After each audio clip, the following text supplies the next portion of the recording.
अस्सलाम वालेकुम। उम्मीद करते हैं आप सब खैरियत से होंगे। आज हम हाज़िर हैं गायनी सोल्यूशन के फ़ोरम पे एक नए तरीक़ेकार से, नए प्रोसीजर से।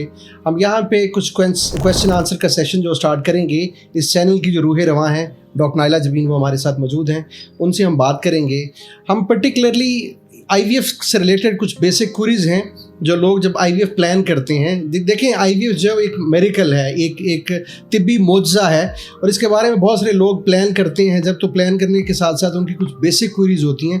अब वो कुछ सीधा जो 2-3 बड़े इंपॉर्टेंट क्वेश्चंस होते हैं जो वो लोग हमसे सबसे पहले आके पूछते हैं हमारे सेंटर में, वही हम डॉक्टर नाइला से बात करेंगे और वही उन सवालों के जवाब जो ढूंढने की कोशिश करेंगे। डॉक्टर नाइला, वेलकम टू इस चैनल पे। और जब लोग IVF प्लान करते हैं तो वो सबसे पहले ये सवाल करते हैं कि आप हमें कैसे इंश्योर करवाएंगे ये बात कि इस प्रोसीजर के दौरान जो स्पर्म्स और एग जो इस्तेमाल किए जाएंगे इस प्रोसीजर में वो हमारे ही होंगे। ये सबसे बड़ा कंसर्न होता है लोगों को। Thank you so much. अच्छा वसीम साहब, इस तरह से है कि ना, जब हम हमारे पास पेशेंट आते हैं तो ये बड़ा बेसिक सा क्वेश्चन है जो मुझसे भी पेशेंट बहुत ज़्यादा पूछते हैं। स्पेशली मैंने ये देखा है कि जो पेशेंट ज़रा कम अवेयर होता है, जो साइंटिफिक नॉलेज इतना ज़्यादा नहीं रखता, तो वो ये बात पूछता है और उनका ये राइट भी होता है। सबसे पहली बात ये कि एक DNA टेस्टिंग होती है जो कि आप करवा सकते हैं और इंश्योर कर सकते हैं कि ये आपका बायोलॉजिकल बच्चा है या नहीं है, और ज़रूर करवाएं। इसमें कोई दो राय वाली बात नहीं है अगर आपको कहीं पर डाउट लग रहा।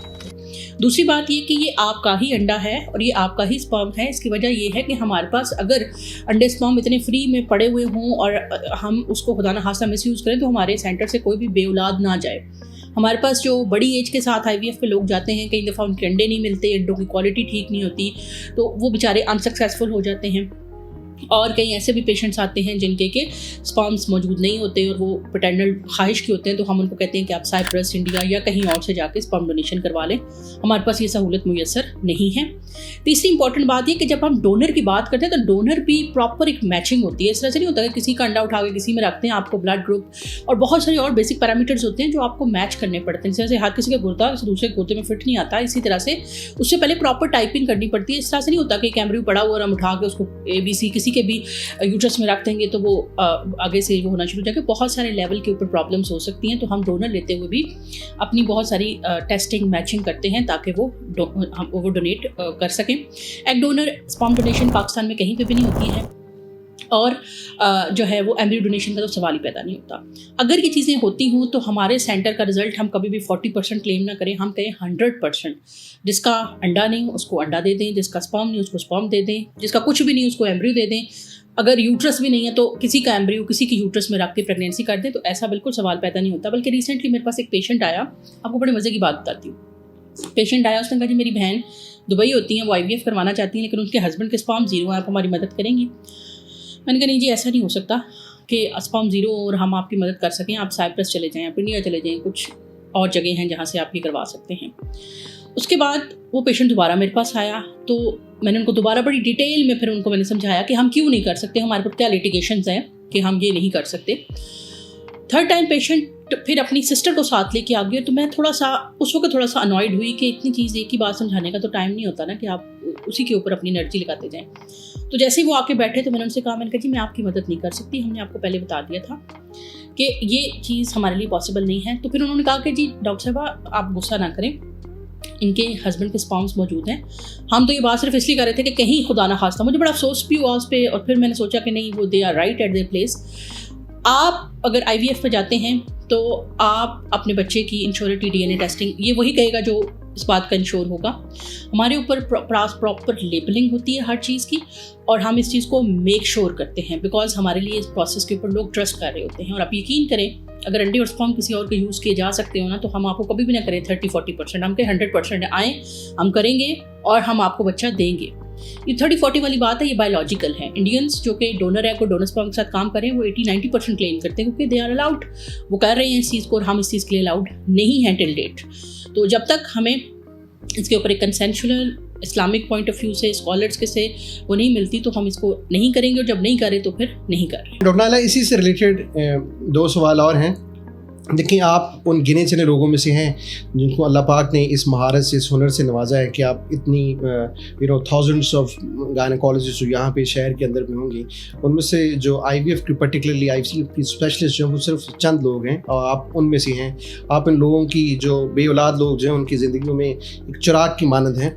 तो लोग ये जब सवाल करते हैं सारा कुछ, तो आई थिंक ये उनका राइट है, उनको जानना चाहिए और इस प्रोसेस में जाने से पहले उनको बहुत मेंटली जो है इस लिहाज से क्लियर होना चाहिए। इसी से रिलेटेड जो हमने पहले बात की कि खुदा न खास्ता को मिक्सअप तो नहीं होता। सेकेंडरीली कि जो एम्ब्रियोज बना लेते हैं, जब स्पर्म और एग आपस में मिला के IVF फिक्सी करके एम्ब्रियो बैंकिंग कर लेते हैं, तो आप उसको वो जो बैंकिंग जो होती है उसको कैसे इंश्योर करते हैं?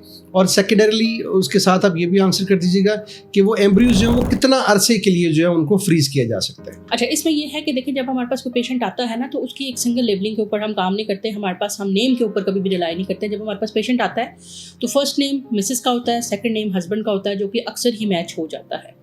इसको हम वो करने के लिए सबसे पहले पेशेंट का एक MR नंबर होता है, मेडिकल रिकॉर्ड नंबर होता है, जो कि हम उसको देते हैं।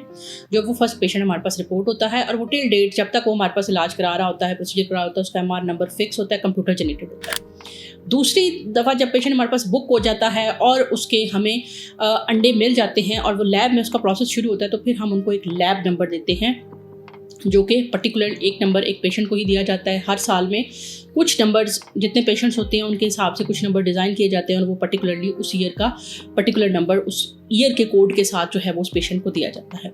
जब वो पेशेंट एम्ब्रियो बनने में कामयाब हो जाता है और अब उसके एम्ब्रियो को स्टोर करने की बारी आती है, तो फिर हम उसको क्रायो टैंक के अंदर भी एक फ्रीजिंग नंबर अलॉट करते हैं, जो कि जो पेशेंट कामयाब होते हैं उनके स्ट्रॉ के ऊपर और उनकी जो कैसेट्स होती हैं उनके ऊपर लिखा जाता है।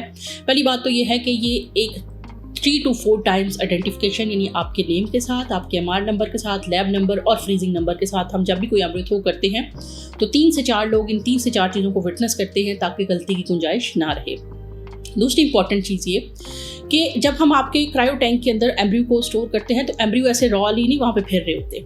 एम्ब्रियो को एक स्ट्रॉ के ऊपर फ्रीज किया जाता है, उस स्ट्रॉ को लेबल किया जाता है और उस पेशेंट के तमाम तर स्ट्रॉ को एक कैसेट के अंदर हम बंद करके और उस कैसेट को भी बंद करके रखते हैं, ताकि और लेबल्ड होता है वो बाकायदा, और वो सिर्फ उस पेशेंट का जब तक कोड नहीं हमारा बैच करता वो कैसेट ना ओपन होती है ना स्ट्रॉ ओपन होता है। और जब हम किसी पेशेंट का एम्ब्रियो ट्रांसफ़र करते हैं तो हम अपने जो कंप्यूटराइज्ड रिकॉर्ड्स होते हैं और जो हमारे पास रजिस्टर्ड रिकॉर्ड होते हैं उनके अंदर हम बताते हैं कि इनके टोटल एम्ब्रियो ये थे, ग्रीन, ब्लू, येलो जो कुछ स्ट्रॉज होते हैं वो वाले एम्ब्रियोज फलां ग्रेड के थे, वो हमने ट्रांसफ़र कर दिए और अब लेफ़्ट ओवर एम्ब्रियोज ये हैं और वो सारा चीज़ लेबल होती है। तो ये इस चीज़ को मेक श्योर करना आपका राइट है, लेकिन हमने ऑलरेडी इसके लिए पॉलिसी बनाई होती है और हम इसको मेक श्योर कर रहे होते हैं क्योंकि जाहिर है हमारी ये रिस्पॉन्सिबिलिटी होती है। और दूसरी इंपॉर्टेंट चीज़ जो ये है कि एज ए ह्यूमन बीइंग हमारे पास अगर कहीं पे गलती होती है और थ्रोइंग में मिस्टेक के दौरान जब हम ट्रांसफ़र से पहले एक दफ़ा पहले और एक दफ़ा बाद में जब हम कोड मैच करते हैं तो उसकी हमारी पॉलिसी होती है कि अगर गलत थ्रोइंग हो जाए ट्रांसफ़र कैंसिल करके नेक्स्ट मंथ के ऊपर ले जाते हैं। तो ऐसा अभी तक वैसे इस पॉलिसी को यूज़ करने की ज़रूरत मुझे तो आज तक 9 सालों में एक दफ़ा भी ज़रूरत महसूस नहीं हुई है, क्योंकि जाहिर है कि हमें जो है वो इसको इतना लिटिगेट बनाया गया है और उसको हम फॉलो करते हैं।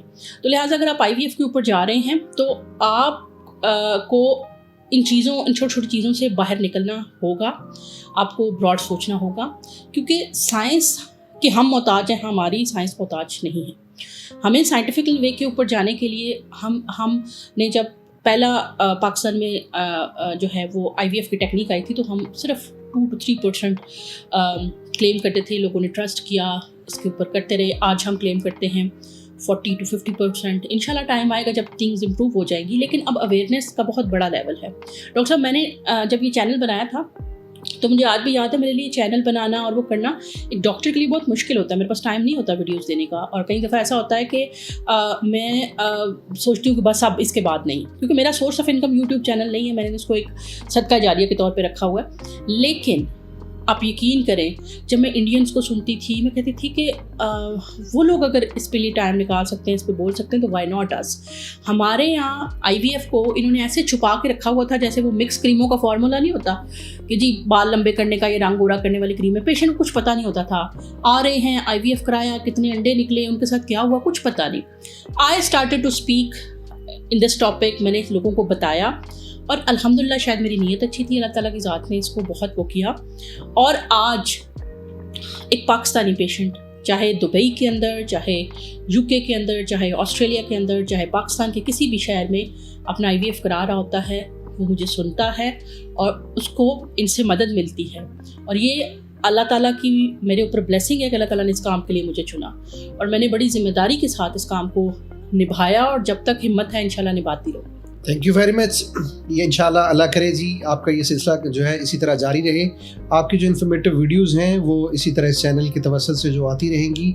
और मैं अक्सर ये बात करता हूँ कि आप हमारे सेंटर से जब IVF करवाएंगे इंशाल्लाह, तो ये जो डॉक्टर नाइला ने बात की है कि आपका राइट है तमाम क्वेश्चन हमारे सामने रखना और उसके बाद आपकी पूरे प्रोसीजर के बारे में आपको जानकारी होना, आपका एग रिट्रीवल कितना है, आपका एम्ब्रियो बैंक कितना है, आपकी कितनी अटैम्प्ट्स हैं, ये सारी चीज़ें जो आपकी इन्फॉर्मेशन में जो है वो होनी चाहिए।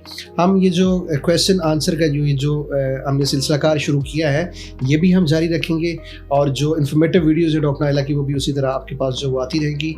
मिलेंगे जल्द ही किसी नई वीडियो में, किसी नए टॉपिक के साथ, किसी नए सवालों के साथ। तब तक के लिए अल्लाह हाफ़िज़।